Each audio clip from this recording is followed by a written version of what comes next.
Considered by many as the most advanced pre-Columbian civilization in the New World, the Maya established magnificent stone cities within the dense jungles of southern Mexico and Central America. These cities boasted intricate plazas, palaces, pyramid temples, and ball courts. Renowned for their hieroglyphic writing system, as well as their expertise in calendar making, mathematics, astronomy, and architecture, the Maya reached the pinnacle of their influence during the renowned Classic period, spanning from approximately 250 AD to 900 AD. However, at the conclusion of this period, the Maya civilization underwent a perplexing transformation as its inhabitants unexpectedly ousted their rulers, deserted the cities, and discontinued technological advancements, leaving behind one of history's great mysteries. Although the exact beginnings of Maya culture are shrouded in uncertainty, it is believed to have emerged between 7000 BC and 2000 BC. During this time, hunter-gatherer communities transitioned from a nomadic lifestyle to establishing settled communities. Recent research indicates that the initial settlers likely migrated from South America and started cultivating their primary crop, maize, as early as 4000 BC. The introduction of maize cultivation had a profound impact on the Maya civilization, serving as a catalyst for their societal and cultural growth. It essentially fueled the rapid expansion and development of their society. Given the remarkable advancements of the Mayan civilization, it is not surprising that it has been associated with various alternative theories and speculations. One such theory suggests a potential link between the Maya and the Anunnaki, an extraterrestrial race from ancient Mesopotamian mythology. Advocates of this theory propose that the Anunnaki might have visited Earth in ancient times, imparting their wisdom of astronomy, mathematics, and architecture to the Maya and other ancient civilizations. As we delve further into the achievements of ancient civilizations, specifically focusing on the pyramids of Egypt and the Mayan temples of Mesoamerica, a fascinating connection becomes apparent. Despite the significant geographical distances and unique cultural contexts, these remarkable structures share compelling similarities that continue to captivate the attention of researchers and enthusiasts. One of the striking resemblances between the pyramids and Mayan temples is their shared stepped pyramid structure.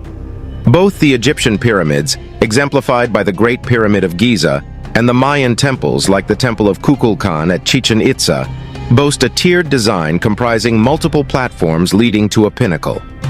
This distinct shape is believed to serve practical and symbolic purposes, providing a stable foundation for the edifice, while also representing a metaphorical pathway to the heavens, symbolically connecting the earthly realm with the divine.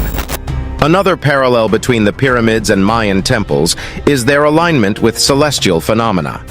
Both civilizations exhibited a profound understanding of astronomy, incorporating it into the layout and orientation of their monumental structures.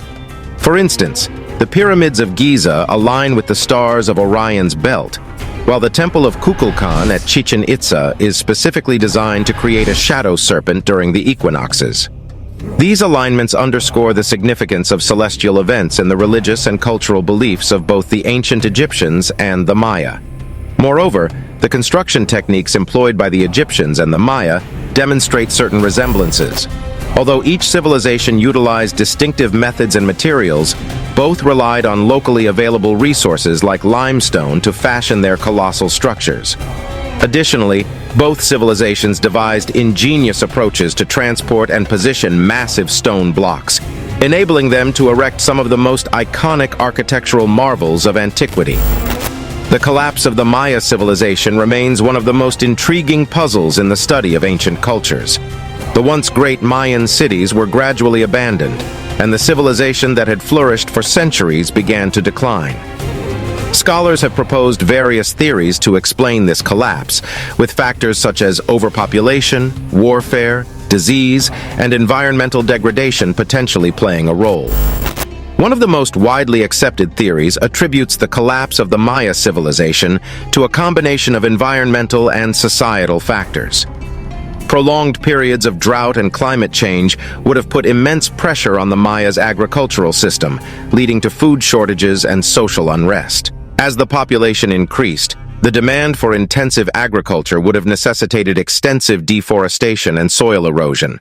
These factors would have worsened the effects of climate change and put additional strain on the resources of the Maya civilization.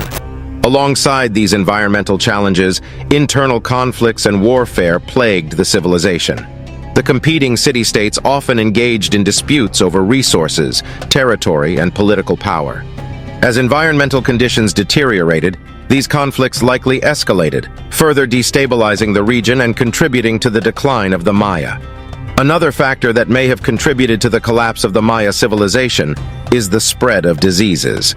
While the specific diseases that affected the Maya are unknown, it is plausible that the crowded urban centers, combined with the stress of environmental and social pressures, created conditions favorable for the transmission of infectious diseases. Epidemics could have devastated the population and further weakened the already fragile society. A mysterious ancient civilization situated between India and Pakistan preceded the remarkable Egyptian and Sumerian cultures.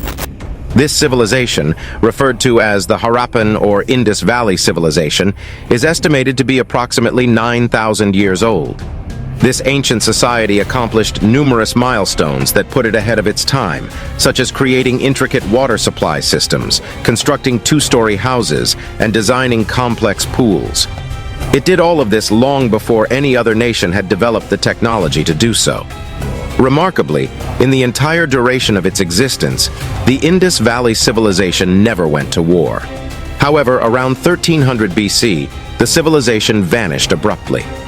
All that remained in the wake of its mysterious disappearance were scorched rocks and buildings as if they had been subject to a powerful explosion.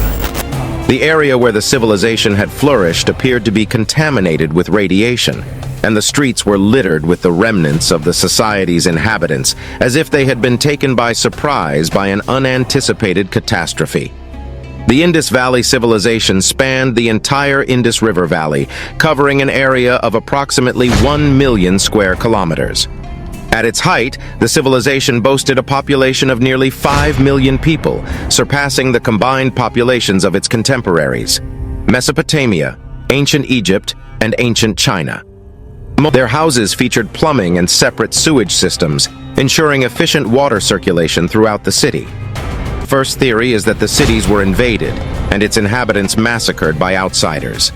This theory gained traction due to the discovery of human skeletons found in the ruins of Mohenjo-Daro when excavations began in the 1920s.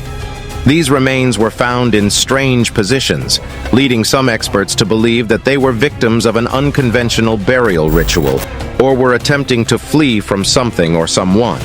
However, while some have attributed these deaths to ancient Aryan invaders, there is a lack of evidence to support the theory, such as signs of burned fortresses or remains of weapons and armor. On the other hand, some researchers believe that the end of the Indus Valley Civilization was due to more natural means, such as a flood or severe drought. Researchers believe that this natural disaster continued over time and that the inhabitants endured as much as they could, even changing a large part of their diet as evidenced by the food found in the area. However, a new theory was proposed when researcher David Davenport studied the excavation site of the 40 bodies in 1977. He found a hollow 50 meters in diameter where the rocks inside appeared to have melted and turned into a glassy mass. The temperatures required for this kind of transformation are estimated to be at least 1,500 degrees Celsius, leading some to believe that an explosion on par with that of a nuclear bomb occurred in Mohenjo-Daro. In Rajasthan, northwest India, archaeologists made a remarkable discovery: a layer of radioactive dust. This discovery is only 700 kilometers away from Mohenjo-Daro, where a radioactive cloud could have traveled such a distance after a nuclear explosion. Traces of radiation were also found in the city itself. Researchers measured the radiation background of some of the body remains and found out it was 50 times above normal. Furthermore, the ancient Indian epic Mahabharata mentions a powerful explosion with the brilliance of 10,000 suns that could burn entire nations. All signs point to a nuclear explosion in Mohenjo-Daro that occurred thousands of years before nuclear power plants and weapons were invented. There have been speculations about the presence of a natural nuclear reactor near Mohenjo-Daro, which some suggest could have triggered a nuclear explosion leading to the downfall of the Indus civilization. According to the Icelandic sagas, Eric the Red led a fleet of 25 boats to establish colonies in Greenland around 985 AD. This expedition took place shortly after he was temporarily banished from Iceland for committing manslaughter. Despite facing constant threats of drowning and hypothermia, the Vikings' journey was far from easy. However, after a challenging 15-day voyage, they successfully reached the shores of what we now know as Disco Bay. For centuries, the Vikings, also referred to as the Norse, dominated this Arctic outpost. Unfortunately, in the early to mid-1400s, the colonies mysteriously vanished. In spite of the ice-riddled terrain, the Norse skillfully established their livelihood in these harsh lands by exploring green oases along the southwestern coast. They founded the Eastern Settlement and Western Settlement, making the most of the available resources in the challenging environment. In these colonies, they thrived, and the population grew to approximately 5,000. Greenland features a predominantly Arctic climate, with mean temperatures below 10 degrees Celsius even during its warmest months, and only certain regions experiencing slightly higher temperatures. Given these conditions, cultivating staple crops like grain is not feasible, and the abundance of trees is scarce. To adapt and thrive in this challenging environment, the Norse adopted a survival strategy that involved a combination of stock farming, where they raised livestock through grazing, and hunting various creatures such as seals and caribou. Additionally, they embarked on hunting expeditions to the northern hunting grounds, targeting walruses, narwhals, and even polar bears as part of their resource acquisition and sustenance methods. However, when a missionary expedition arrived in 1721 with the intention of converting the inhabitants to Protestantism, they discovered nothing but ruins. The Viking settlements, which were once flourishing, had gradually declined, leaving behind mere remnants of their former existence. Curiously, researchers have been unable to provide a definitive explanation for the causes behind this deterioration. Archaeologists have conducted investigations and determined that the western settlement of Greenland ceased to exist around 1400 AD, followed by the abandonment of the eastern settlement a few decades later. The onset of the Little Ice Age during the 14th century is considered a significant contributing factor. This period brought about challenges such as the obstruction of sea routes due to increased sea ice and shortened growing seasons on already marginal lands. Additionally, the collapse of the market for the Viking Greenlanders' primary export, walrus ivory, worsened their circumstances. The exact circumstances that dealt the final blow to the Viking settlements, however, remain unknown. Some experts propose that the Vikings chose to leave and return to Iceland or Scandinavia, while others speculate that they may have succumbed to starvation, the Black Plague, or conflicts with the Inuit population that had arrived from Canada around 1200 AD. What are your thoughts about this? I hope you like our story. Until the next one.